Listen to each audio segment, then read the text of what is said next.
share my screen. Just give me a minute.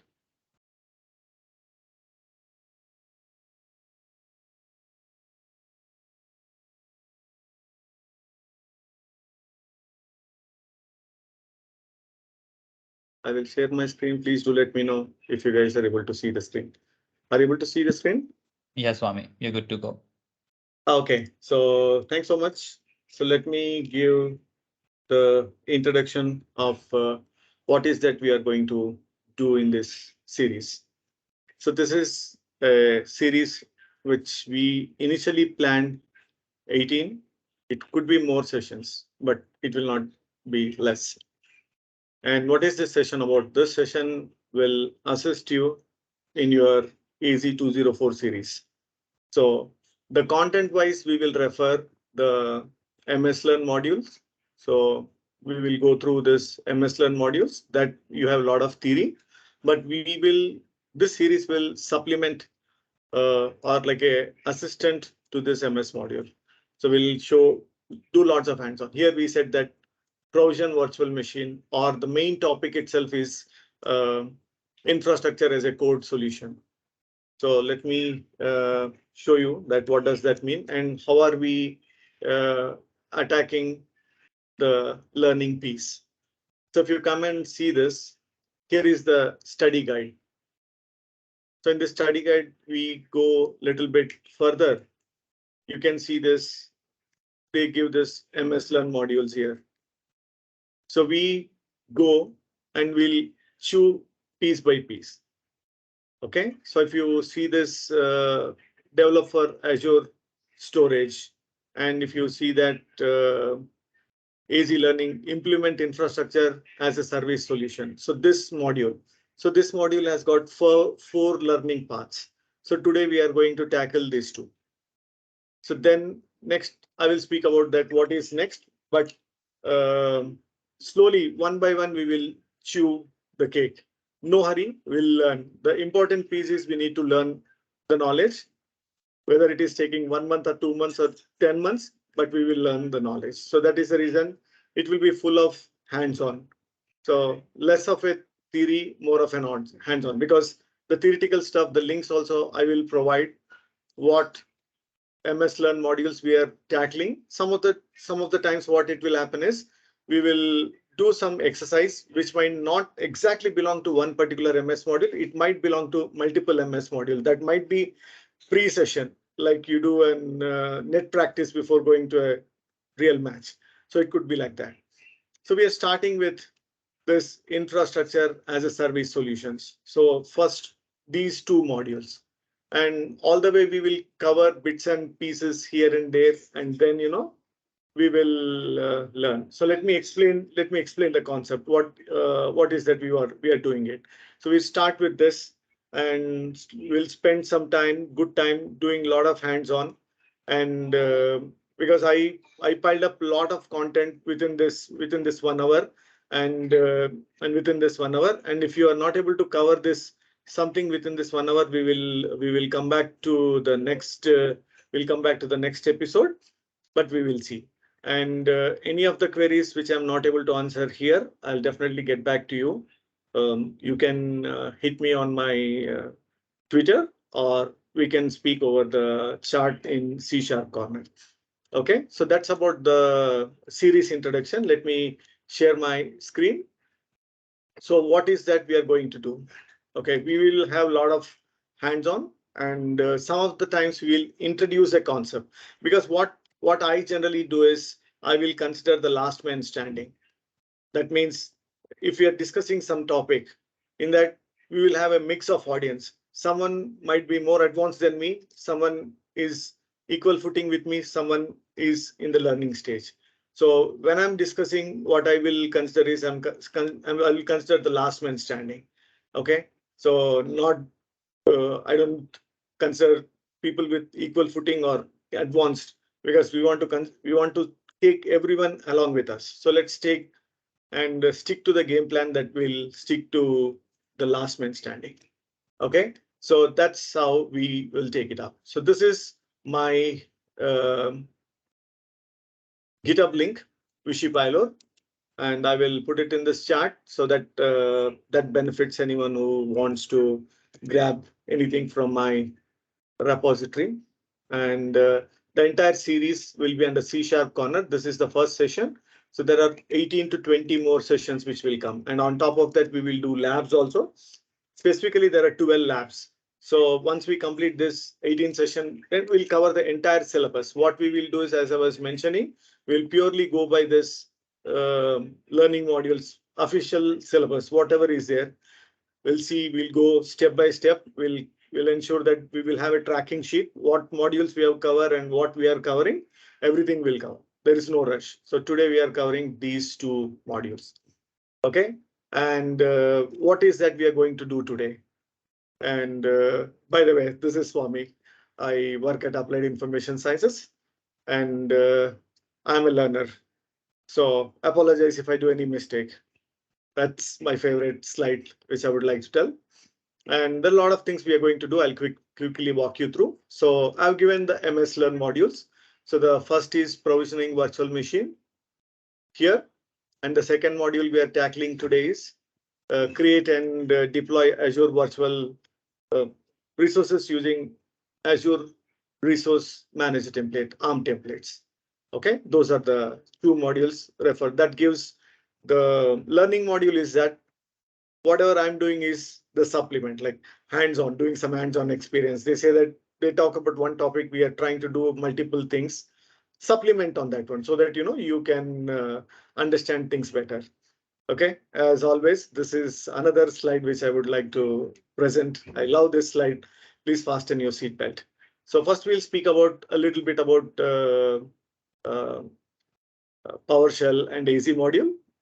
I might crack some jokes which might not be of top quality, but I'll try to be a little bit lighter moments. And we'll introduce what Azure CLI is, and introduction to Azure Cloud Shell, and creating Windows virtual machine and installing IaaS using PowerShell. And today is the first session because we did all of introduction. There might be 10-15 minutes we will go on the other side, but we will see that because I don't want to cut down on anything. I have to set the context, what we are doing, why are we here, and what is the investment. Like we need to spend enough time, do hands-on. So I'm doing this hands-on.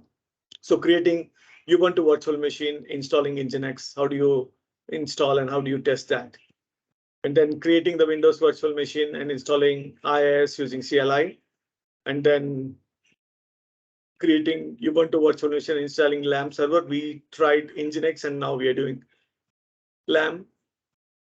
What is this infrastructure as a code? Introduction to ARM templates, deploy the storage account using the ARM template, and deploy SQL Server database interrupt 21H. Deploy SQL Server database and ARM templates using Azure CLI, and deploy app service web app using ARM template, and Key Vault using ARM template, and Ubuntu virtual machine using ARM template. So we do that, and we also log into the box. Okay, and we do the quick recap, and any of the open queries I'll get back to you. I'll go and learn and I'll come back to you. And what is next session? Next session is not particularly to any of those learn modules, because now we are saying that infrastructure as a service solutions. We are able to create SQL database. We are able to create virtual machines. We are able to create few other resources, storage account and Azure Key Vault, whatnot. What you will do with that? You have to deploy something. What is that something? It could be a console application or a worker process or a PowerShell, which runs every 10 seconds or 20 seconds automatically, or you want to deploy a web API in Ubuntu and Razor web app in IaaS, and you deploy that pack into the SQL Server project. So to do that, you need to have a fundamental, like what is SQL Server, what is Cosmos, how do you write a console application, how do you write a web API, how do you retrieve the content from a web API and flash it on the Razor pages. That's a server side application. And coming back to the client side, SPA, single page, Blazor server. and how do you deploy that? So this is like a prerequisite before going to that. Whether you want to deploy something on the virtual machine itself, will deploy. Then we'll come back and we'll deploy these apps into the app service, that is PaaS, platform as a service. Then you know the difference. Okay, how much pain you need to take to deploy something into your virtual machine. I mean, we all do with the automation, but still you have to take care of a lot of things. And that's when you will enjoy the benefits when we deploy the same set of binaries to Azure App Service. So you don't need to spend your blood, sweat, and tears in configuring all those things. That's being taken care by the cloud provider. So now you enjoy the benefits. Now you will appreciate that, oh, these many things I used to do. I used to configure IaaS. I need to punch the hole in the firewall and ensure that only the data is allowed through those holes, nothing else. So everything you need to take care. But when you come to the PaaS, the infrastructure is abstracted. Okay, so a lot of things has been piled up. So all the queries, I will definitely take it. Any queries, if I don't know anything, as I was mentioning, I'm still a learner. Apologize if I do any mistake. If I don't know any of the thing, I will go read and I'll get back to you. And please fasten your seatbelt. We have tons and tons of things to discuss. So let's start. Now, this is where we are starting. So all this 10 minutes, it was an introduction, what we are doing and why we are here. So I'll just quickly do a walkthrough of the portal. So this is a Azure portal. If you see that here by default, it shows your home page, or you can navigate to the dashboard. Okay, using this breadcrumb, you can expand and see that. Suppose if you want to create a resource, you can click on this thing and you will get these categories. And in these categories, each of these category will have sub-services. Like this is compute. Now, if you want containers, it shows containers. You want database, you will get this database. Okay. So other way to see is that some of the things which are shown here is storage account. Let's assume this app service or SQL database.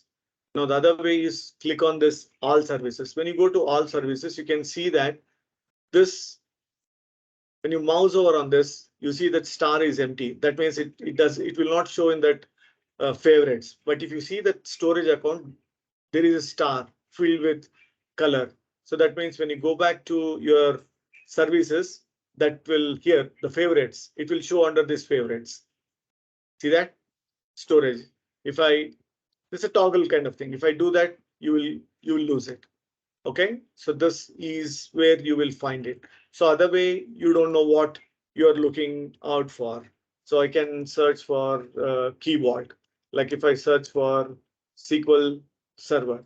So one good benefit is when you search for something on the top bar, it gives you the services as well as the resources.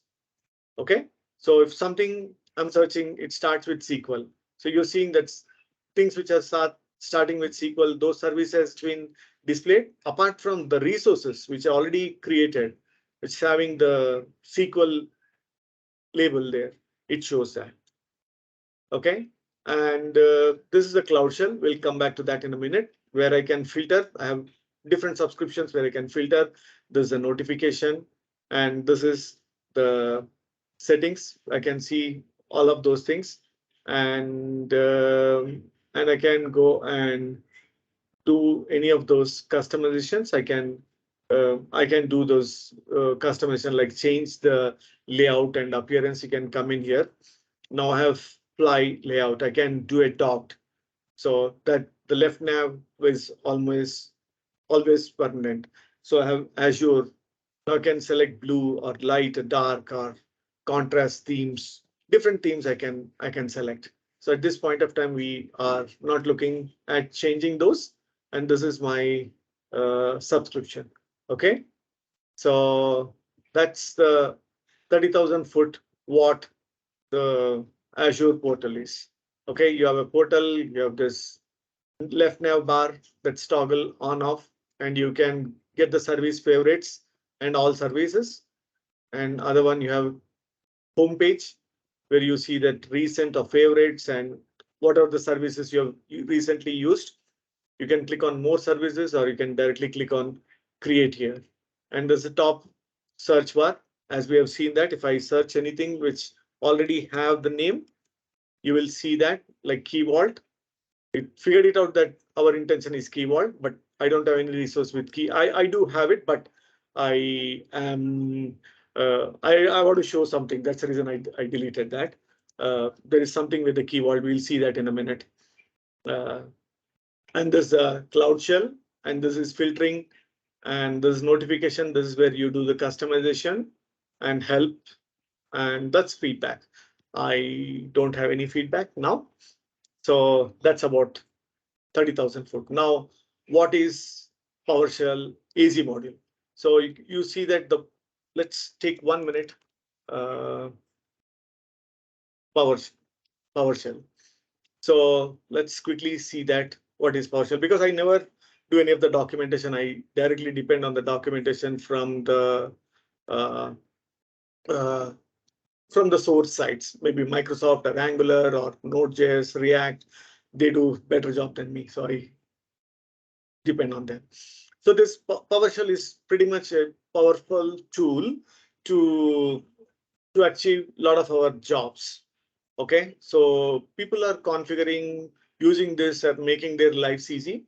Once we do a deep dive into PowerShell, you will understand the power of this PowerShell. It is pretty much powerful. I mean, behind the scenes, you see this lot of code has been written in C# and those modules you will use it, but net something you will write it in 50, 60 lines in C# or other programming language, which you can do it in a single line or two. It's very, very powerful. Now, the other important thing is, okay, these are the two modules which I already told that what these modules are. Now, introducing this Azure PowerShell module. So AZ PowerShell module is set of commandlets, okay, for managing Azure resources directly through the PowerShell. So you can see that these the AZ PowerShell module with which you can communicate, like you have similarly CLI commands. This is PowerShell, and why we have two things like AZ CLI is there as well as PowerShell is there. Anyone who has got a lot of knowledge and background on PowerShell, they can use this, and anyone who's coming from the scripting world, they can use that AZ CLI and shell scripts. So we can see that. Okay, you can see this in the tutorials, and you have tons and tons of samples how to do that, but we will touch upon those things at appropriate time. So we'll see another one is Azure command line interface is set of commands used to manage your resources. Again, interaction with that, like you have the AWS CLI, similarly this Azure CLI. So each one of them is having their own command line, but this PowerShell module is a commandlet, like PowerShell commandlets, which does a lot of jobs, and it is of too much of power on that one. Okay, so let's spend few minutes to understand, and this is the only time we are speaking about this. Now the next is fully action-packed episode. We'll spend 2 more minutes of time, then we'll get down to the business. So see that how do you go to open your Azure Shell? So here is your Cloud Shell. You click on that, you will get this Cloud Shell. Now the advantage of this, I'll come back to that one in a minute. Or else what you can do is you can type that shell.azure.com, but eventually it's going to come here. So other one is like shell.azure.com. You type it and then it routes you to that. It's no difference from this one.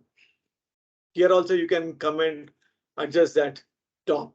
Now going through shell.azure.com, that the guy himself says that, okay, our intention is to working with Shell.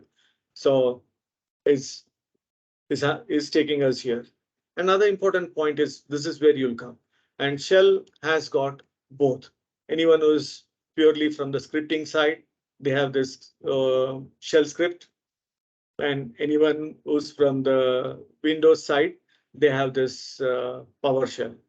So if you have this, if you're in PowerShell, does that mean that you only need to use PowerShell? No, feel free. We can execute this one also. I can execute my Azure CLI also. It's not restricted. You can use both, but the flavors, if you're from the Windows background and very comfortable using PowerShell, you can stick to this. Or if you're a shell guy, you can shift this one.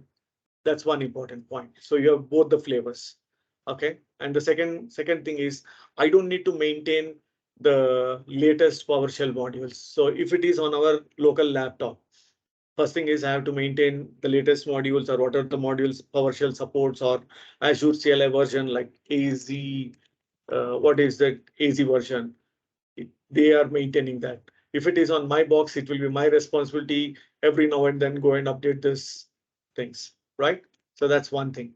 And authentication. If I'm executing either the PowerShell or Azure CLI on my box, it will be my responsibility again go and do a login and have 10 accounts out of that. Select what is my account and set that account as a context so that any command I execute that will be executed against that particular subscription. So this all will be my responsibility. Okay, and I want to show one more point. So it works both like this, or you do DAR, you get it both. Okay, now what is this Cloud Shell? Now, if I see host name, it displays something. That means there is some computer behind this. If you observe that, host name means it is giving the computer name. When I execute a host name, that means there is a computer behind this or some compute is there. Maybe virtual machine or a Docker container. I don't know what it is. Looks like it's a container. It gives us a name. Okay. And the second point is when I do ls-l, it shows that there are some files here. I have ARM files or IAC demo files, create service bus namespace and service bus queue. Okay, so that means there is some storage allocated to this Cloud Shell. Where is that storage coming from? So settings and web preview. This is the code editor. There's open new session. Okay, no, not here. Manage file share. So when I click on this manage file share, I'll come to a file share where you can see this Cloud Console. And now click on this. Now here you see this Swamy, my username, right? There's an image, the 5 GB. This is what the file share storage. So each of this Cloud Shell will be assigned a cloud drive and all the files, whatever I save it here, will be here in this. Okay, that's when even though I am exiting this Cloud Shell, but these are persisting. These are persisting in this image. So you see that the Cloud Console. So every Cloud shell is backed up with a storage and looks like they are spinning up some container, spinning up some container. Ow.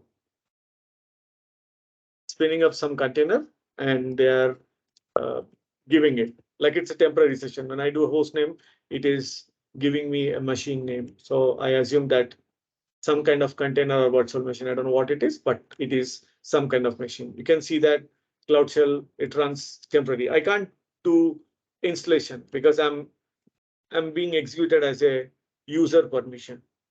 Okay, so it times out in 20 minutes and each Cloud Shell is backed up with Azure file share mount. And where is that file share mount? We have seen it right now.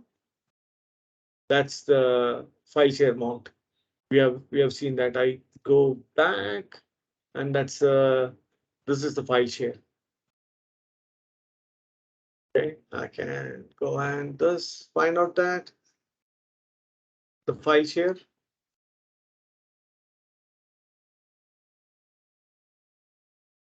That's in a storage account that is backed up with a storage account. This one, my file share is being in this one of the storage account. So I come to this storage account. So it is one out of this is holding that. That could be this one. I come to the file share. This one. Or or some of the things which is there here, one out of that I have created it for the file share. Okay, and this is it persists everything in this home directory to that 5 GB image. We have seen that. Okay, and also we are at a least privilege user. We can't go and install any of those things. So that's the first topic. These three topics we just touched upon, and little bit deep dive we did into that Cloud Shell. Now let's get to the business. Now if I want to create some resource, so let's come back over here. This is here. Now what if I want to create a virtual machine? Let's go through this. Why should I learn to create something using PowerShell or Azure CLI, whatever it is? So let's see that I want to create a virtual machine. I can come to that compute category, and here there is a virtual machine. Okay, let's see that if I want to create this virtual machine 20.0, whatever this virtual machine. So I want to create, let's go back and select some windows. So that we can. Sorry to disturb. Maybe once in a while you can come to chats and see if there's any question. Once in a while. Who's this? It's Simon. I'm just saying maybe once in a while you can come back and. Yeah, sure. I mean, yeah. So yeah, we can take 5 minutes to quickly go over anything specifically.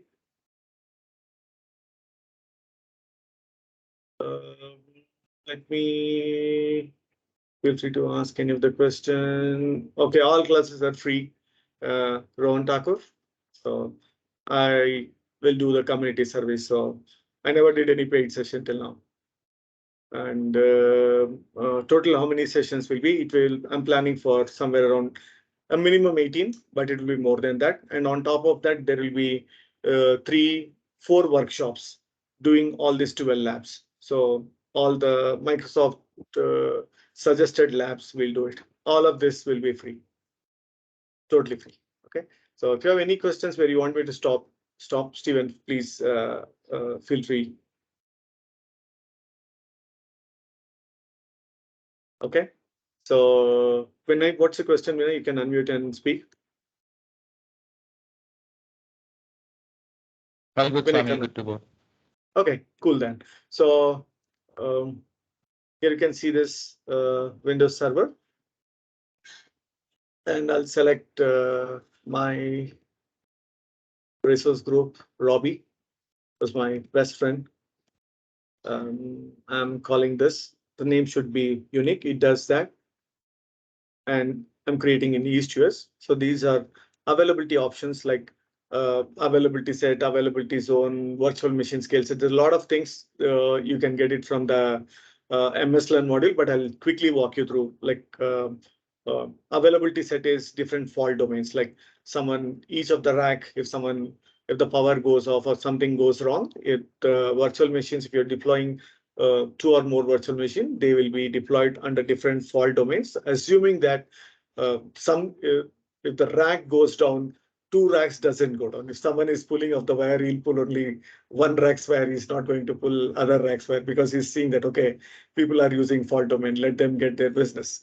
If someone pulls both the wires, you're gone. So assumption that it's not going to fault. So it's placed in different racks or something in different fault domains.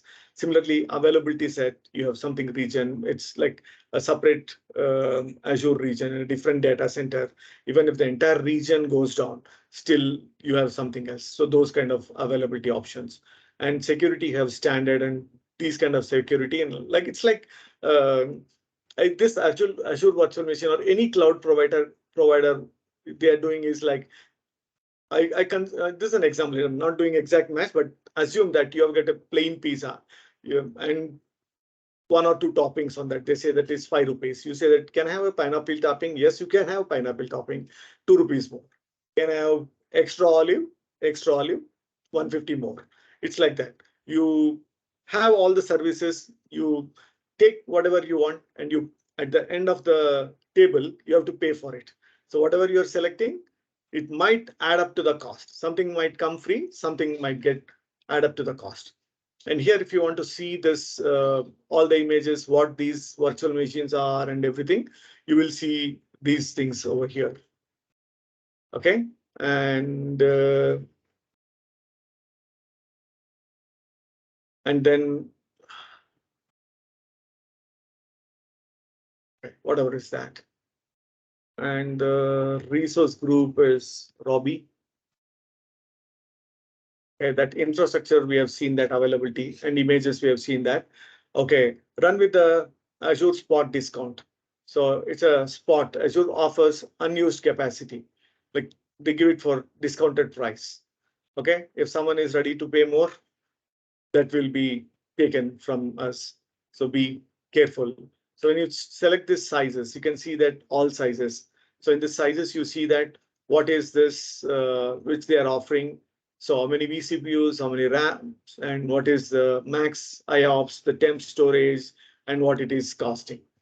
So you can select any of these things, or D2BS. That means you'll get 2 vCPUs, 7 GB RAM, and you can have up to the 8 data disks. And premium disk is supported. Suppose if you go and take something else, premium disk might not be supported. Okay, that means I have the cost of this is 13,000 Indian rupees, plus or minus. So you can have the demo user. We are not going to create this one, but I'm just want to walk you through quickly. Okay.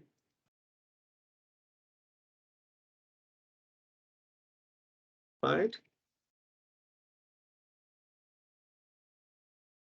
Okay. So inbound rules, which one should be allowed, and the licensing. Suppose if you have any existing license, we'll get some extra benefits on this one. And next is the disk size, whether you want premium SSD or standard SSD or standard HDD. Based upon that, they themselves are saying, telling that it's for non-critical. This is something light load where you have some web server or dev test scenarios. This is good for scenarios. The delete VM. And another important thing is encryption at rest. We are definitely going to come back. There is a detailed things like how do you configure um, uh, Azure managed keys or customer managed keys, and when you have to go for customer managed keys. There's an in-depth discussion on that. We are not going to touch it at this point of time.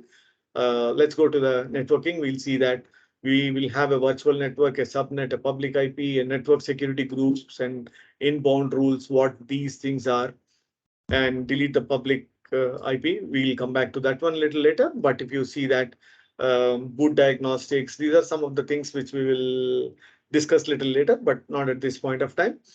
Because today is the first day we are discussing on this. You can put some custom data. That means at the time of initialization, that will run it. Okay, for Ubuntu virtual machine, there will be cloud in it. So we'll see that, and you can add tags. Tags are very important to be added on every resources because that's where you can figure it out, attributing to a particular department, and you can come up. And after doing all these things, now again, you want to create another virtual machine. You need to go through the same process. It took 3 to 4 minutes time. And okay, so we are not going to create any of these things. I'm just coming out of that. And let's go to the resource group where we'll start creating it. So the first exercise, that was like, how do you create resources using Portal? So now creating the Windows virtual machine and installing IaaS using PowerShell. This is the first exercise. Okay, so I have given all these things here under the folder infrastructure, PowerShell. So these three are for the PowerShell examples, and Azure CLI examples are here. And we are going heavy on ARM templates, right? So all these things are there. Let's go and see this PowerShell. Now, how do you search this virtual machines? So we'll use Cloud Shell for the time being. To go through this exercise, we will use the Cloud Shell. Okay, we'll be here for next 15-20 minutes on this one. So let's go to this one. So I'm saying that these are some of the variables which I'm declaring in the PowerShell. So we declared that. Now, if I want to get this, get some of this, okay, image publisher, you can see that these many publishers are there. So step by step, we'll see that. And suppose if I want to get based on the location, all the Windows machines, so I can do this. So the publisher, the location is East US, I assume that's what I will generally take. East US, okay, and go back. No rolling back, yeah, East US. So these are some of the images. The publisher name is Windows. Okay, suppose if I want the publisher name is the Windows Server and offer is Windows Server. So if I can search this one, I'll get this one. And suppose you don't know how to use this command, so you can do that, get help and get AZ-VM image offer. So you type get help, this guy will give you get help. Suppose you want to see that detailed explanation or just how to use that, get examples. So just copy this and paste it. Okay, so he says that how you have to use it. So like that, I've given the entire set of commands. Like if you want to search any of the Ubuntu flavors, so I can come in here and type this command. This command will give you, did I miss any of the command? Inception. The other thing is get image for Ubuntu. I'll copy this. This is another point we need to consider is if at all some of the things which is working and all of a sudden it stopped, it could be because that previously this command worked. Now the contract has changed. Like if you see that get help, get AZ-VM image. Okay, so with that examples, if you see that examples, so when you use any of these PowerShell or Azure CLI, that will work only for the period, and after that it will break. If you see that example 1 and 2, so see this, it's asking for location and publisher, offer and SKU. So what is that we are giving? We are giving the less number of parameters like publisher, offer, SKU, and it's asking another parameter as an offer. So this is the new one.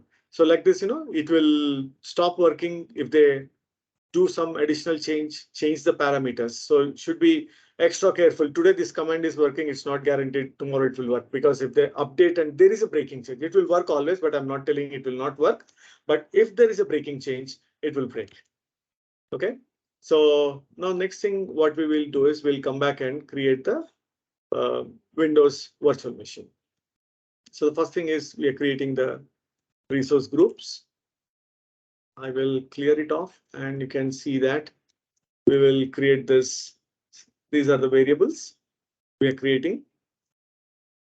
And the next thing is, like I was telling, that you don't know any command, you can go and execute it. Like this is a new resource group which we are creating. Now we are creating this resource and the resource group name is RG AZ-204 series. So let's come back to this one and go to the resource groups. Initial for the first example, we will take a little bit time, and from then there onwards we can speed up, but let's wait till it creates. So you can see that AZ-204 series, it has created, and it has created environment is dev, contact is my name. So other one is we are creating the username password for this. Let me come back. I mean, these all things, it's not needed. You have to execute one by one, because I'm showing This is the first example we are doing. We can wrap everything in this PowerShell and pass the parameters, like whatever the things which is unique. It has to be unique. Those parameters you need to pass it. Then rest of the things can execute in one big piece. You don't need to go step by step. But this is the first example. Let's go. So you will know that what is it involved to execute these each individual commands, and then we can go and wrap everything inside a PS file, the PowerShell script file, and then execute it. So that's where it gets executed. So here in the portal, when we were creating it, we saw hundreds of options. But when you're executing through the PowerShell script, so let's take this one example, new AZ-VM.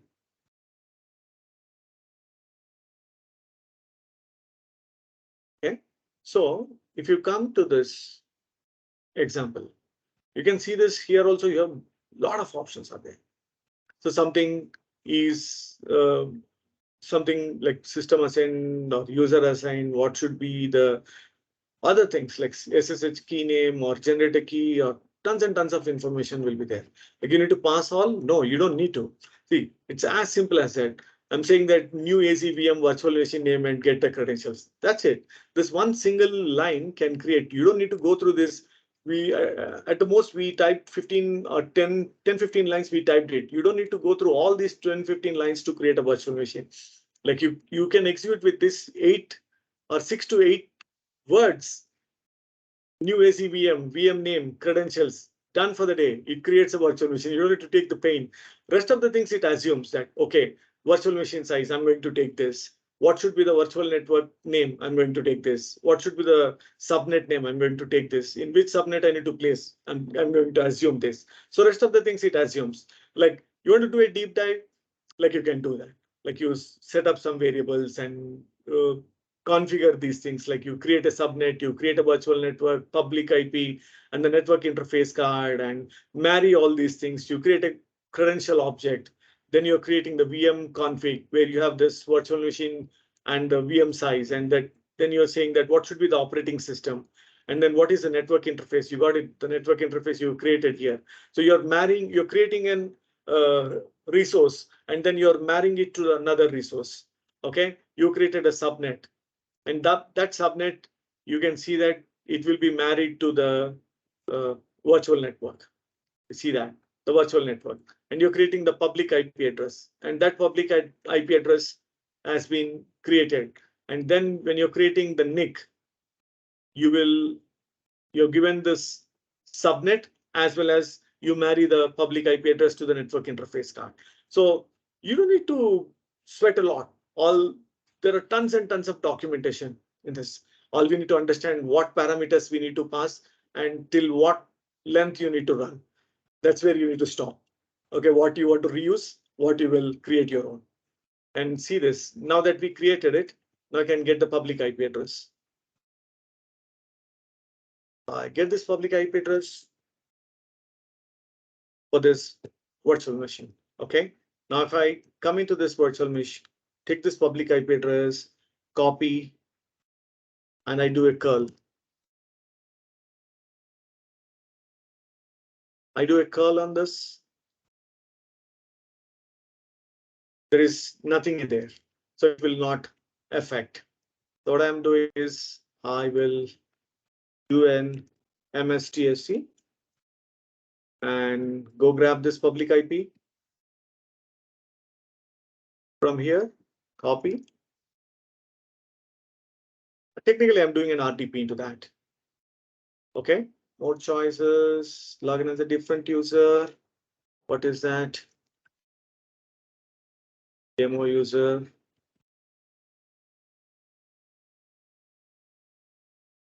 So I'm doing that. Okay, it's connecting. Now this guy is still trying to find out whether something is there. Will not find anything. Where is my virtual machine? It is. We are doing an RDP into that. Okay. Does it do?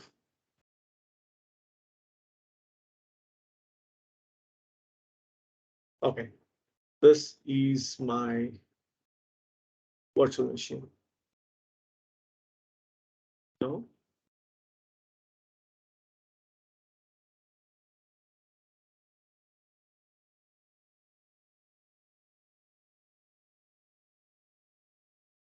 Now, what I'm going to do is I'm going to execute a single PowerShell command. There are multiple ways to do. I do one of the way. That might be because I know only that way to do it, or that's my personal choice. But there are a lot of other ways to do it. So you can see that we can come to this manage. You can do it here where you can go and add the rules, or we can execute this command from the PowerShell. So let's execute one command. I'm saying that install the web server, and you can include all features, but I think we will execute it with this one command. So it goes and installs IaaS. At this point of time, if you go and see this tools here, it doesn't show the IaaS. So now we are installing the IaaS that's being installed. I mean, this one time we log in into the Windows machines, but rest of the times I think we create a Windows virtual machine, maybe Azure CLI or something. We don't need to do the same exercise, but the exercise is same. You will create, instead of using PowerShell, you'll create it with the Azure CLI. Then you do a RDP into that, and then you either use the server manager and go and add rules. You can do that, or you can simply execute this PowerShell. There are lot many ways, like you can do using DSIM, DISM, or the same command with additional features to include sub features or include all features, do many things. I mean, like the sky is the limit kind of things nowadays.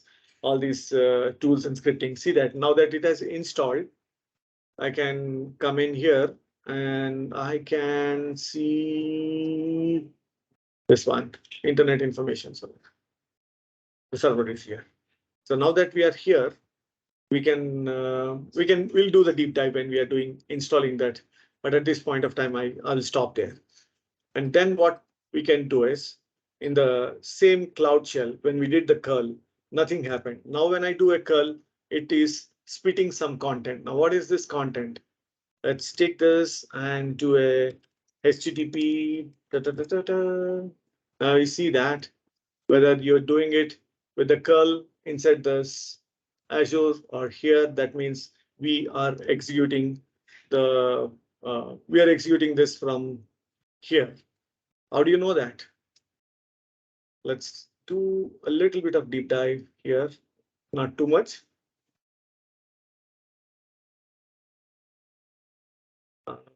We'll go to the default site, and I do an explore, and that's the document. I open that with a notepad. Here is that, and hello VM. This is not fulfilled if we don't use hello VM, the hello world thing. Now that we are here, where is that?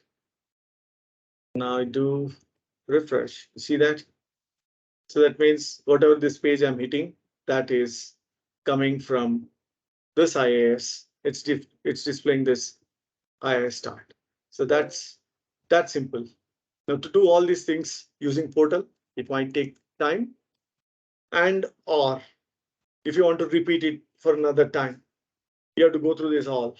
Now I can just wrap all these commands from line number 3 till line number 45. I mean, there are commented lines. All these 10 to 12 lines, I can wrap it in a PS file and execute that PowerShell file, passing in the parameters. Like it's like a function. I just pass some parameters and it creates it. Now I pass 10 parameters and execute this script 10 times. Within 10 minutes, 10 virtual machines gets created. It's as simple as that. Okay, that's our first example. Let's go and execute another one. So as I was mentioning, if you see all the images, I tested every script before coming to the demo.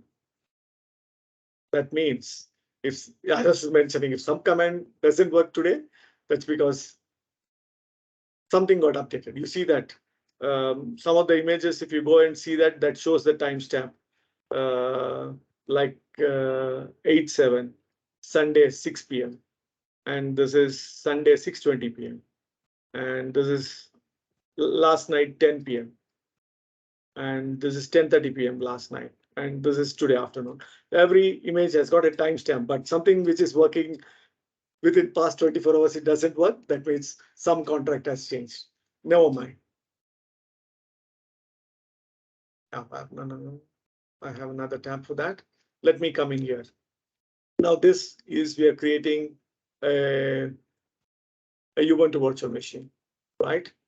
So what's happened? I can copy, sure. So let me come and create these variables. These are the variables which are getting created. And the next thing, I'm not going to create that SSH key. Now create a new resource group and pass the credentials. Now we can copy paste more lines because we know that what we are doing, and we are creating the credentials for the VM. And I'm creating the network security group. I'm opening port 80 and port 22. Yep, I'm opening both, and also marrying those to the network security group. And then I'm creating the subnet and public IP and marrying them to the VNet and NSG. We have seen those things now because I just want to save some time. I will execute this bunch of commands. So it's creating step by step. It's creating the network security group for port 80, port 22, and it's creating the network security group. You see that it says that there is a breaking change. So today, assume that things got updated. It worked last night. Now it will not work because the parameters has changed. There's a breaking change. So this is one of the example why you should be extra careful when you're using some kind of scripting language where there could be a breaking change. I'm not telling that there will be, but there could be a breaking change. We need to be extra careful. And using ARM templates, I'll show you the advantage. Why, if the ARM template has worked today, that means it will work for a longer time. Okay, so now we will execute this particular command. Do I have a notepad? Come on, I can type. And this username has to be changed to Swamy. I'll come back over here, and because my SSH key is there. Okay, we have that SSH key. Now if I type SSH public key, that's the public key. Okay, so and then I will create this public key. Anything is there. Demo user is my username. So it has added that. Now we are creating the virtual machine and getting the public IP address. Now we just go and create that. So it's going to take a minute or so. Let's wait. It will create it. More fun after this. There's a lot of action to come. We'll stretch 10-15 minutes more because today was the first episode where we had to set the context or ground. Do you have any queries?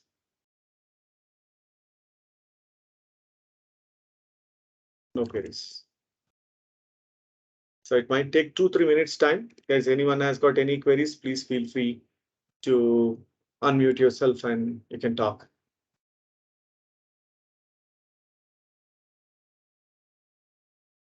Okay, so okay, that's cool. We got the public IP address. Public IP address is there. So we have to get the public IP address into this. I need to do an SSH. So I'll get this public IP address.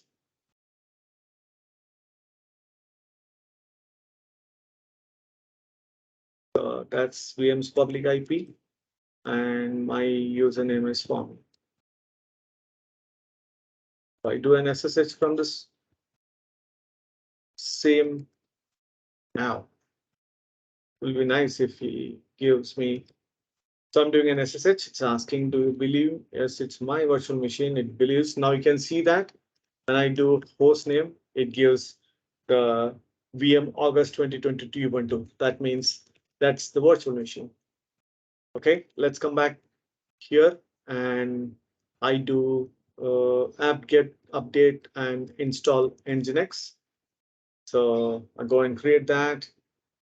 It's updating this package and it will install the Nginx.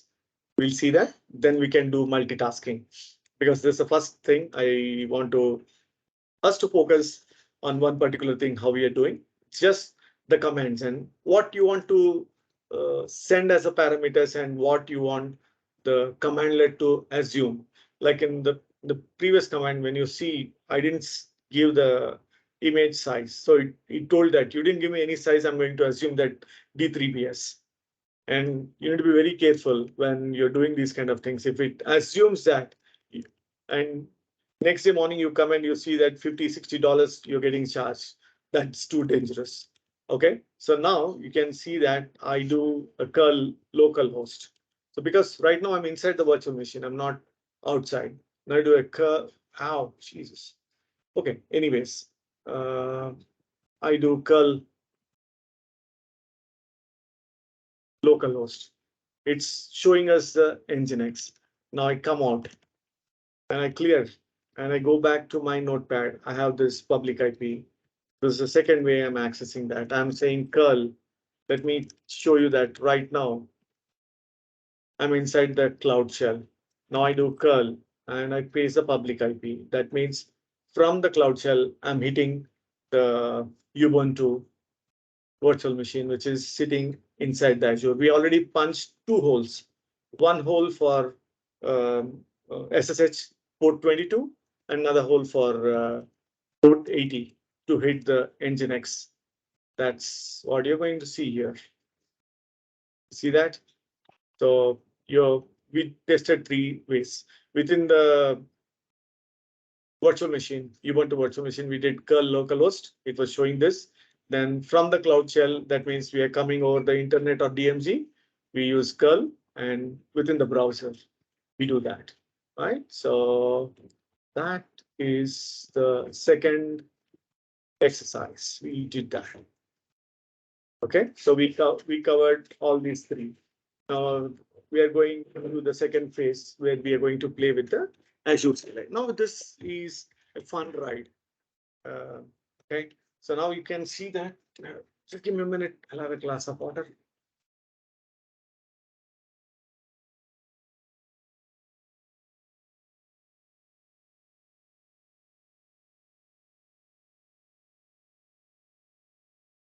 Now here we'll create the Ubuntu virtual machine. Then we'll go to the ARM templates. Then we'll come back.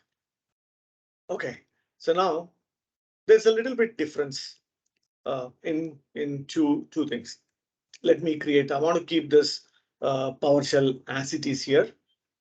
I can execute this here also, but I want to get the native feeling. Let's go back to that bash shell and work on that. Because that's like a Unix or Linux flavor thing. So I want to stay native. One thing is I can't use CLS here. These are the commands we said. And then I don't need to create it. I already created. Now I'm going and creating this one. You can see one difference like AZ group create or there will be very near match between new AZ VM here, AZ VM create, something like that. Okay, now let's see that one particular difference. Let's see that. Let's go here and let's go to the PowerShell and whether it is Windows or this one, you can see that new AZ resource group. Okay, but when it comes to the CLI, it's like AZ group create. Okay, like you see that AZ VM create. What is for AZ new VM? So new AZ VM. So new AZ is Azure and anything resource group. Here we are saying new resource group, but in Azure CLI, the convention is same. In Azure, we are saying that Azure CLI, AZ resource group, instead of resource group, AZ that resource group create. And here AZ VM create. And here in PowerShell, new AZ VM. So in exam, you can figure it out even though you don't know what particular PowerShell script or AZ-CLI, but you can clearly understand that, okay, you want to create any resource like AZ, the resource name, like service bus namespace or Azure Key Vault or a SQL server, like AZ, the resource create, that means create it.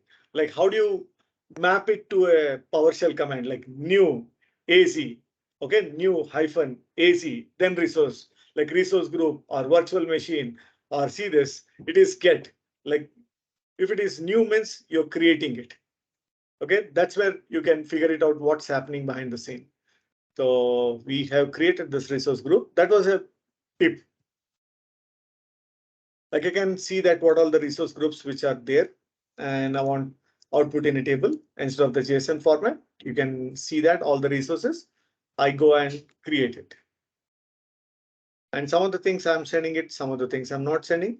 So any parameter which we don't send it, as we have seen that when you want to create a virtual machine, just now we have seen that example, you can create a virtual machine as simple as 6 words. You don't do anything. See this.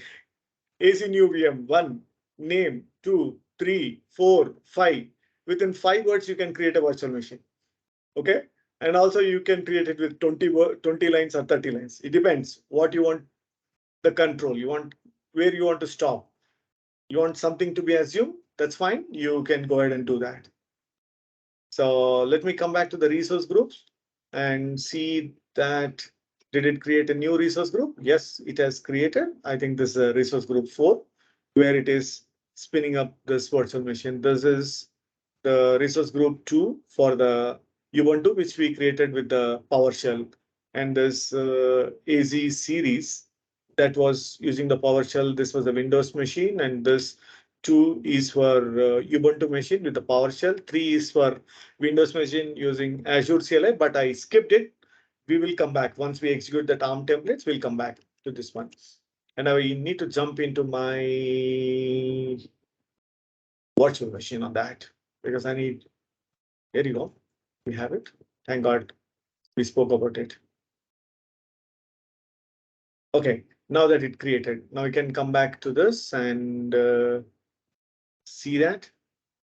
You have it here. You can come from here also. You can see that all the resources which we were speaking about, you have this virtual network, you have an interface card, you have this public IP and this network security group, you have a disk, and you have the virtual machine.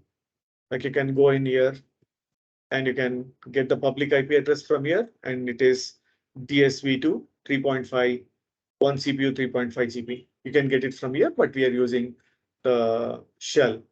Okay, public IP address, it shows 20.121. You can check that 20.121. Cool. Okay, now instead of coming to the portal, you have the flexibility to get it through the commands. So assume that you're not in the portal. You can fire up when you know that what it is. Then you will get echo dollar public IP. Oh, sorry. Okay, that shows the public IP there. We can do that. And now we are punching the hole in the firewall for port 80. You can see that when we come in here, when I go to this networking, you can see the inbound rules. What are the inbound rules do we have at this point of time? We have 22. We don't have anything else. You can check this in the NIC. Not in NIC. Network security, network NSG. they can come to this NSG and see the inbound rules. Only these are the inbound rules. Now let's execute this command. Now we are opening the port 80. So right now we have seen that it has got 22. That's the only thing. And this is allow VNet bond and load balancer. We'll come back to this, or we might not, but if time permits, we'll definitely come back in future session. At this point of time, let's see that it has created. Now let's come back to this and refresh. You can see that the port 80 has been added. Now, what is the public IP address? We did echo. Now, this is one thing I lose that flexibility. Now, I can copy this. Now I have to do the SSH. Now, secure shell and dot SSH ID RSA ID underscore RSA and demo user at the public IP. Now that means I'm doing SSH into the virtual machine. There you go. Now if I do host name, that clearly shows I'm into that virtual machine. That was 18465 and there you go. 18465. That's the virtual machine. 18465. So we are into that virtual machine technically. Now let's get into this business. I am executing the LAMP server. In the previous example, we have executed the Nginx. Now here we are executing the LAMP Apache. Okay, so even though I create the Windows virtual machine using Azure CLI, I need to do the same example. Go create a IaaS and go and change it. It's the same. So I thought the file is there. You can go and execute it. I mean, still, if you have some time, when we create the resources using ARM templates, we'll definitely revisit that. If not, that script is there. We are going to do the same thing. Now here the LAMP server, the PHP thing.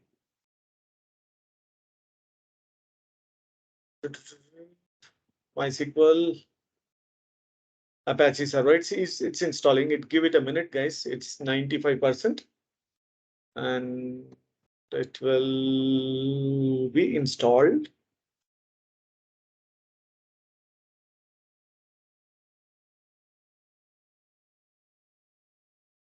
It will be installed for sure.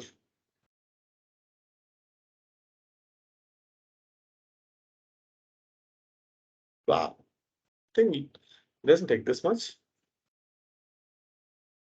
Right? No problem. So what we are doing is technically the demo to which we have already seen. We installed Nginx, and now we'll install Apache server. Okay, it's done. So yeah. So if I do curl localhost, so I'm getting the Apache server. If I do exit and host name, now I'm here. Curl, geez. What's the public IP? I can get it. I have this virtual machine opened up here. I get this public IP from there, or I will paste it here, and I'm getting the same. So within the virtual machine, we used curl. Outside, that means from Cloud Shell, we use that, or I can do HTTP and the IP address. You see that Apache default page. So that comes to the second piece of our demo here. So what did we cover? Let's take a quick recap. We did the 30,000 watt PowerShell and AZ module, and same 30,000 of Azure CLI, a bit closer, what Cloud Shell, what the storage is backed up, and what kind of tool set you get it, and what is the advantage of using. You don't need to log in.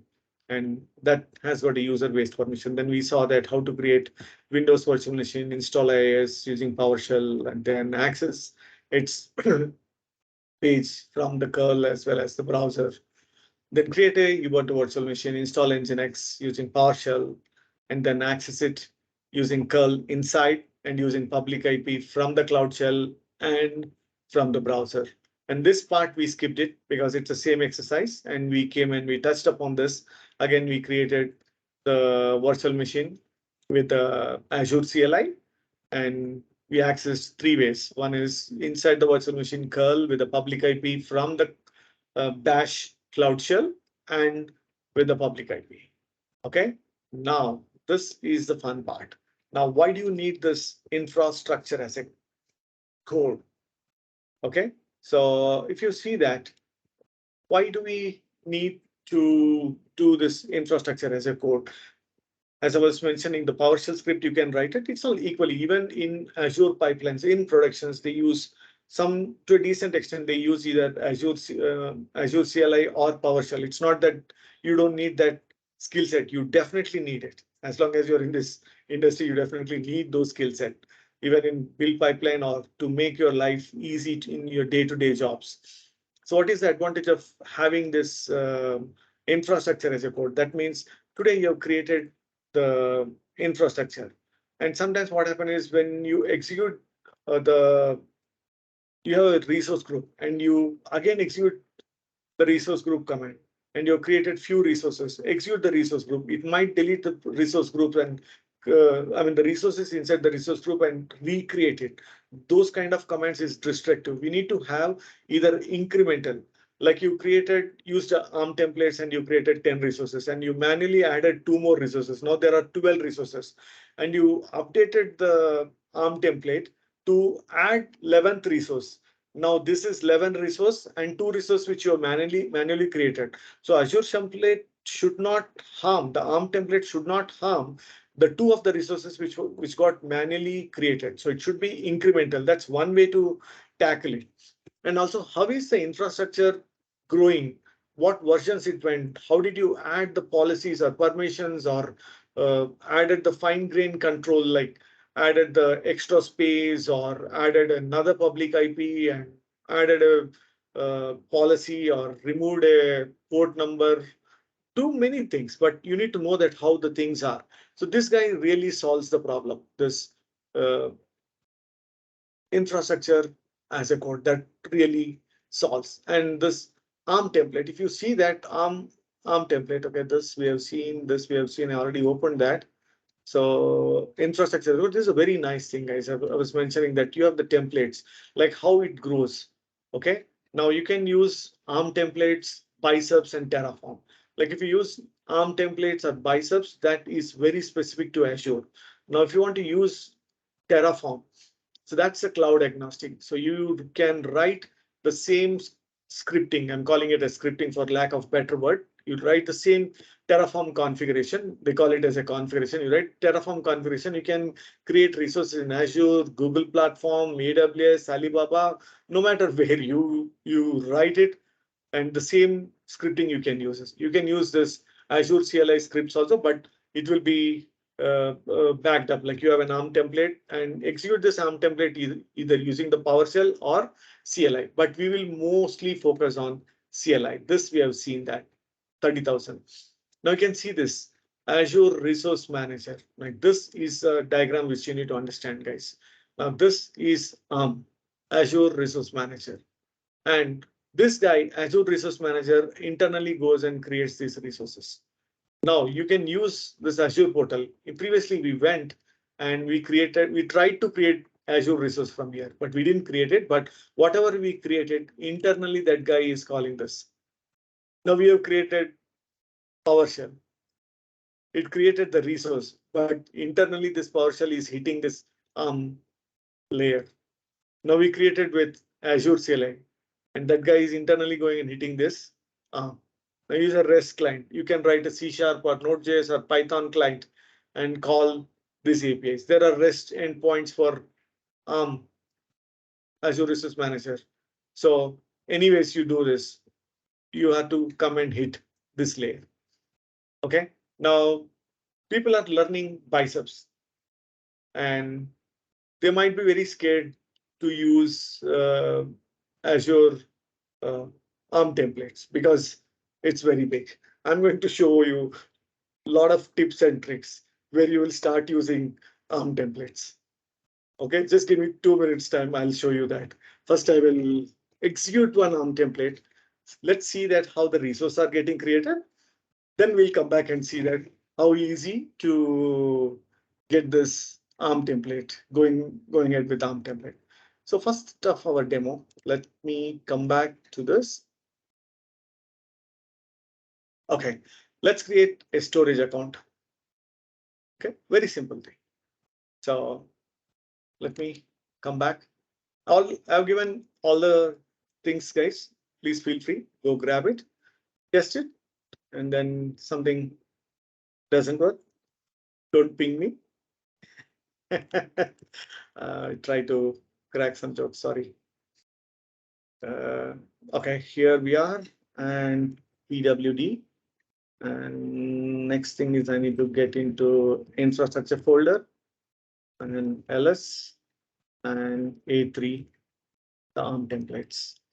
There I have A1. We'll come back and we'll see that. First, I want to directly focus on this one without even knowing what it is.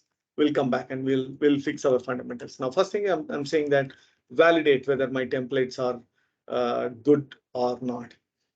I'll show you the shortcuts, a lot of shortcuts that's validated. So now the resource group is Robbie, my friend's resource group. At this point of time, you can see that Robbie, it's empty. This resource group is empty. Now I'll come back to this one and I will deploy. Okay, so it takes 1 or 2 minutes. Then let's start learning how can we create these ARM templates. There are tons and tons of things. At least I can tell you a few different ways to do it, but there are lot many ways. And you don't need to think. You can directly take it, lift and shift, or lift and shift and customize. It's as simple as that.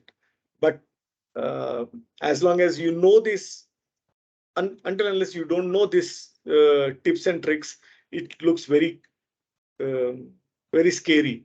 But once you get into that, you will play like anything. Okay, now that it created, let's see, let's get ourselves surprised. Storage account has been created. We are getting into that. All is well. Okay, the display name, the business account, everything is there. Cool. Now let's start getting into that. What is this ARM templates? Okay, and then today is the first day. We'll come back and we will fill the knowledge. Okay, so at the top, but I would like to take 1 minute, not extra. You can see the declarative syntax. So these are some of the things like resource. What is resource group? Like a group of resources wrapping up. And resource group is nothing but it is a logical container. If the resource group is in East US, does that mean that all your resources within that resource group should be within East US? No, the resource can be across the globe, and resource group doesn't restrict. It is a logical container which holds the metadata, no matter from which part of the world you will have it, and who is the resource provider. And it's a declarative syntax. An ARM template is a JSON notation and bicep file. Now we will see this. Now, even though if you come and see this quick tutorials, if you want to create a small compute, let's see that. And you want to create a Linux virtual machine. Let's come back over here. So Linux virtual machine is this simple. You're saying that, hey, resource, create this, create this, create this. It is creating. Okay. Even though if it is bicep, it might be looking very scary, but no need to scare. But I'm going to show one more tip over here. Like if you go to this quick start, so and go and click on browse on GitHub. Now you see that you have a bicep file. Now when you use a bicep, that compiles to the ARM templates. You see that this is getting compiled. So learning the ARM templates is good for our health because ARM templates is going nowhere. Seriously, even though people start using biceps, but internally it is converting itself into ARM templates. Like you write TypeScript, it transpiles to JavaScript. So JavaScript is going nowhere. Similarly, you write biceps, but internally it is converting to ARM templates. That's one tip. Okay. And another tip I want to give, this is already there. Yeah, I think we can get down to our business to see few of the things and then we'll come back. That was one tip. And another thing is like you have parameters where you will specify, and you can have the parameter files where you can specify the value, or here in the parameters, you can specify like what is the data type and what is the allowed values and what is the default value. These are some of the parameters which we can take in. And functions and variables, like you have a lot of predefined functions and variables. We will see in one of the examples, we have the variables and you have the resources. You can create what each resources are. Okay, so that's the pretty much at a high level. Now you might ask, hey, Swami, where is the tip? Now I'm going to give you a tip. Now, assume that you have a blank template. You don't know where to start, and all you have to do is and bang, use bang, and that creates this template. And now you want to create a resource, and all you know is you want to create a storage account. Now control and space bar. Now it is opening. Now you want storage. Type this storage. What do you want in storage? ARM storage, or you want a storage and a blob container? Take it. Okay. Now again, I'll come back over here.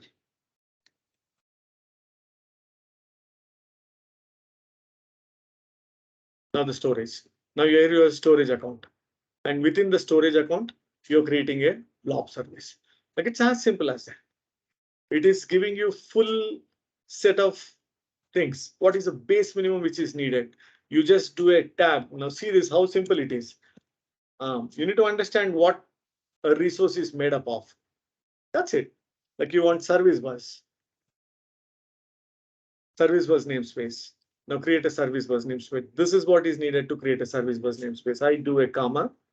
I'm sorry. I do a comma over here and type service bus. Now service bus namespace is already there.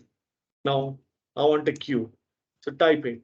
So that service bus, it depends upon the service bus queue. So it has got a dependency on one resource. Like even though you create multiple resources, one resource might depend on n number of resources. You can add all those things in the dependencies. So it's as simple as that. You start using this one. Okay, this is one way. And another way is there are a lot of ways, but I'm giving you the tips. How did I learn? So other one is go to this quick start templates. Okay, now come to this quick start templates. See that tons and tons of things are there here. Now what resource you want? I mean, on top of that, you have to stretch little bit. Done. See this. Now let's come to the compute thing. Here is this compute, Microsoft Compute. Okay, Microsoft Compute. What you want? A load balancer and a VM load balancer and two NICs. You have one VM, two NICs, two subnets, and one VNet. Like you want a virtual machine scale set with internal load balancer. No, it's like a host number of options. Like see this template. You see this. This is what I used it in the fifth demo for Azure template. I just did a straight lift from this. I didn't use my brain at all. I just took this and pasted it. It started working. So this is another way. And go to each and every resource. Like you want to create something, you will have it. Like anything you want to create it. So suppose you want to create a service bus, Azure service bus.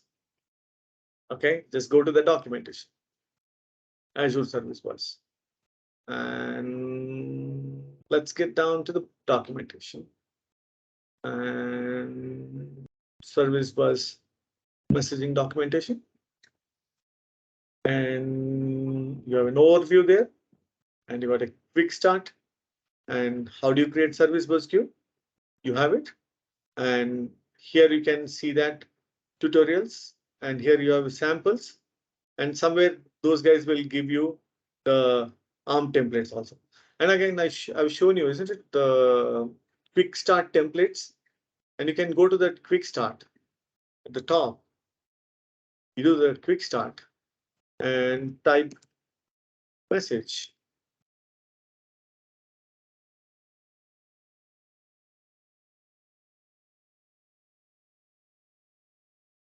Present service bus. Okay, service bus. Create the namespace and queue. Now click on that. Now get into this.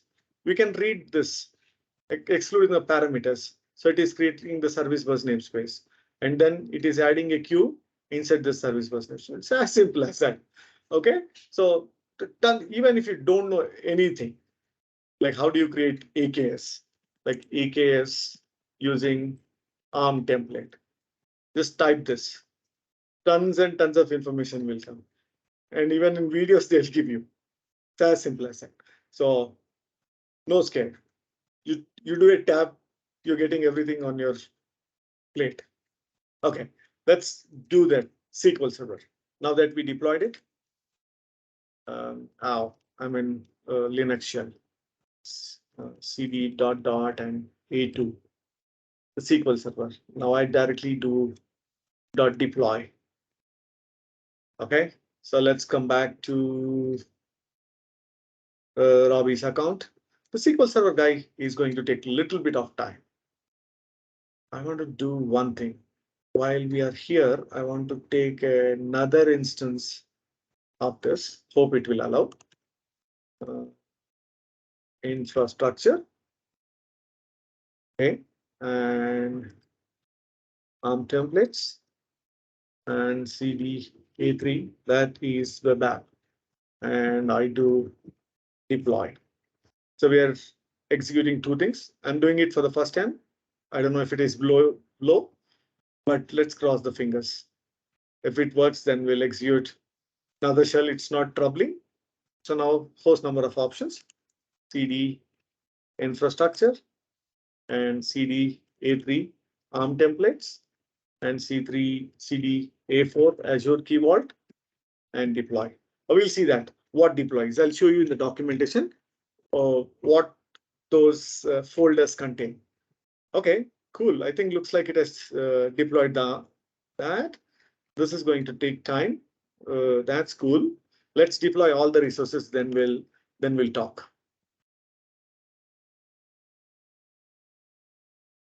CD, this is A5, the Ubuntu VM, and this is also deploy. There is something different. Oh, God, I'm sorry. I need to do two things. I forgot that. When I come to here, this username I need to modify to my logged in username. That was my mistake, and I think we need to redeploy the Azure Key Vault. But even if it is failing, I don't mind. It's deploying. I think I expected that the object ID is not there. I didn't create my object ID, but that is perfectly fine. We will change it. Now let's come back to this one. Let's see how the resources are getting created. See, as quickly as possible, it is all these things are getting deployed. You see this, it has deployed the SQL Server, and within the SQL Server, we will have the database, that database it created. And what else we created? We created the app service.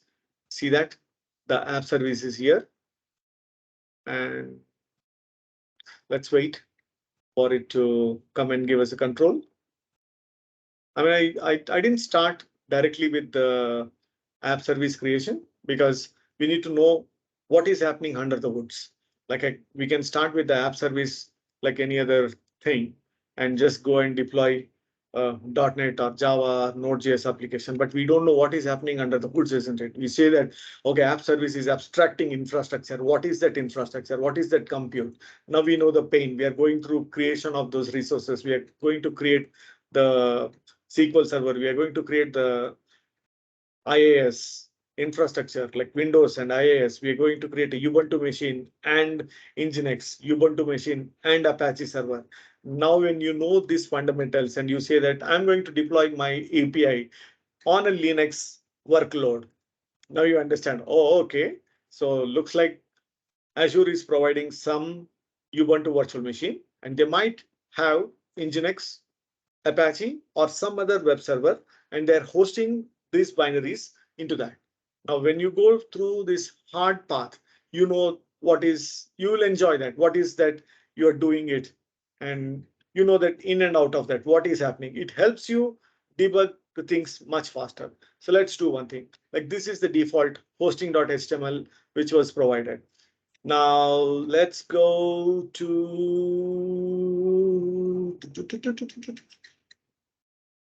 now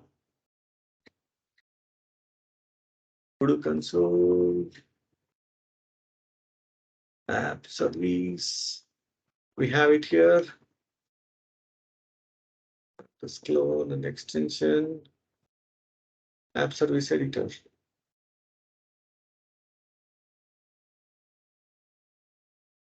Ah, they removed it. Okay. So they figured it out. Okay, that's fine. Let's go into this shell. Let's go to, we are doing SSH into that app service. I mean, this is, we have 2 or 3 sessions on this app service, but we are here. I just want to touch upon this piece. And here you do ls-hell and ls-la. So you can see this and cd dot and I do ls-l. You see all these things, and we were having the cd tilde site, and I do ls. So you have www root. Now www root. This is the folder where we will have all the files. Like you can see that cat. Okay, so you see that. Okay, do I have nano here? Okay, I do have the nano. So what I can do here is go to end of this line. Here is the body. I put this body here and let me add h1. Hello, guys. I do h1 and save this file. Yes. And comment out. Didn't it save? I don't know. Previously, there used to be a app service editor. Looks like it didn't save it, but why did it? Okay, I did. X. Okay, we do have it. Somewhere it should show. Right. By come in and inspect. Somewhere after this, we injected that. Empty cache and hard to a hard reload. It's showing or not? Okay. It doesn't show, and I do an exit of this. Okay, that was a markup change. We don't need to do a start and stop, but when we are doing this app service, I'll show you that how can we update that. But that's the hosting start file which we are seeing here, and I don't know why it's not showing, even though we have the embedded that content. It should show that. Okay, So what else is there? Okay, we have deployed this. Okay, let's come back to this one and quickly see that what all the files I've provided. So in each of these things, if you see this Ubuntu, where was that? This is ARM template 3. And I think this is ARM template 3 is not. And okay, that's a SQL server. And let's see that. You see in each of these things, I have given the deployment file, JSON file. And then there is one command we will execute like to validate. And if you see that the documentation, I've clearly given that. Like, okay, this is to validate, this is to deploy. So you can deploy. Like similarly, validate and deploy. And app service like validate and deploy. The key vault is that where you need the object ID. What is this object ID? Let's see that I told that I wantedly deleted something. Like if I come back to this and manage deleted key vaults, and let me select my Azure sponsorship. And let me recover. It will recover that. In the meanwhile, let's come back and keep ourselves ready to be in key vault example. And inside the key vault example, this is what it was failing, isn't it? Let's come back over here. And here I need to modify the object ID. So you can see that the key vault is recovered. I can come back to this, go into here, and I should find the key vault. And here in the key vault, inside this access policy. Okay, this is the user. So each user's object ID we should give. So in your Azure ID, you'll have the user. So for me, I've added myself and you've created. So that object ID, you need to update it here. Then it will work. Okay. And another thing I want to show is that you see all these resources we have created. Okay. One advantage which I see is like even we have created this, I can go back here and I do dot and let me go to A3. Let me go to A3. That's a web app. Let's come back to this web app and fiddle with it. I come to this web app over here and then get into the configuration. And change the framework. So right now when we deployed, the framework is 6. Now I'm going back and changing it to .NET 3. I'm changing it. Now see that. And I do a deploy. So let's come back here. See it has updated. Now I come back to application settings. I do a refresh and go back to the general settings. It is 6 because we have executed the ARM template deployment so that it is coming and it is updating. So as we have seen that, this is the example you have seen that it's doing an incremental, non-harmful way. So the single source of truth is whatever we have defined in the ARM template should be there in our Azure. So that's the single source of truth. So any number of times we can execute it. Okay, so that's it from my side, folks. And anything else?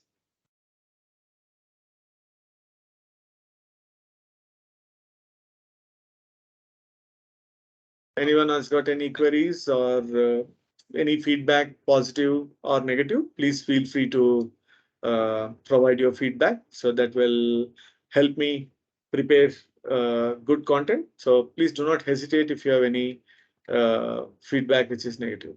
So please feel free to post it.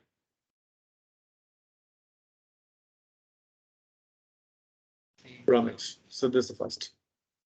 How can we add public DNS? Yes. Oh, you're asking how can we, Shivkumar? Add public DNS. Oh, we can create it. That is coming in my future sessions. Okay. Now that you've asked it, but I would like to show it. But we'll definitely come back to those things. But if you go and see that, it will be there in some of the series, which is somewhere here. I discussed about that one. Okay, so I'll come on that topic as I was mentioning.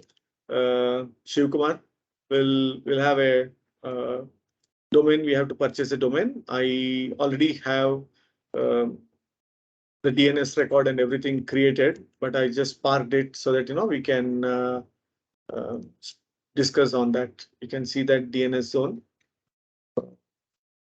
I just created it in my other subscription as well, but I already placed it. We can have the DNS for the virtual machine as well as for the app service, but that's going to follow in the future session. Shiv. Okay, thank you. Ramesh, all the sessions will be here in the C# corner. They will publish it, and you guys will get notified. Swamy, can you hear me? Your voice is very low, Stephen, for some reason. Am I the only one who's hearing Stephen low, or others also? My bad. So if you just register, we'll drop you the current invite. So registering for every event is important, right? So that we don't spam you. Okay. So anyone, any other, Vinay Khanna or Akash, Subhash, Ramesh, anyone has got any feedback? Final moment, 1 or 2 minutes, we can have if anyone has got feedback, positive or negative, please feel free. And Prasad, Ravindran, Hemal, anyone? Okay, cool then. I think we'll meet in, what's there in the next session as mentioned? How do you pronounce? Graham, is it your first name or I don't know?